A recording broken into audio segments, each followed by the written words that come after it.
Hi guys! 'Big boss' హౌస్‌లో అడుగు పెట్టేసిన పల్లవి ప్రశాంత్‌కి బయట ఎంతలా క్రేజ్ ఉందో అందరికీ తెలిసిన విషయమే. హౌస్ లోపలికి అడుగుపెట్టిన కంటెస్టెంట్స్‌కి కూడా కాస్త కోస్త అర్థమవుతూ వచ్చేసింది.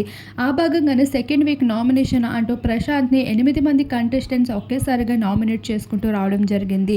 అయితే ఈ నామినేషన్ ప్రక్రియ ఎంతో హాట్‌గా నడవగా ఈ నామినేషన్‌పై వీకెండ్‌లో వచ్చేసిన నాగార్జున సైతం ప్రస్తావిస్తూ వచ్చేశారు. అయితే పల్లవి ప్రశాంత్ పైన ఉన్న క్రేజ్ అలానే బయట తనకున్న విపరీతమైన ఫాలోయింగ్ కోసం అయితే మాట్లాడుతూ కనిపించేశారు. హౌస్ మేట్స్ అందరికీ హింట్ అయితే ఇచ్చేశాడు పల్లవి ప్రశాంత్ కాస్త జాగ్రత్తగా ఉండాలనే విషయంపై వీకెండ్లో నాగార్జున. మరొక వైపు రైతు బిడ్డ అని ప్రతి ఒక్కరు అంటున్నారు. ఇక్కడ హౌస్లో ఉన్నవారందరూ రైతు బిడ్డవే. అమర్దీప్, నీకు పుట్టబోయే బిడ్డ కూడా రైతు బిడ్డే, నువ్వు కూడా రైతు బిడ్డవే. ఒకప్పుడు అందరూ రైతు బిడ్డలే, అలా నీ రైతు బిడ్డ అని చెప్పుకోవడంలో తప్పేమీ లేదు అంటూ అమర్దీప్ కోసం బాగా ఫైర్ అవుతూ ప్రశాంత్కి మద్దతు పలుకుతూ నాగార్జున పలు మాటలు కూడా వివరిస్తూ రావడం జరిగింది హౌస్ మేట్స్కి.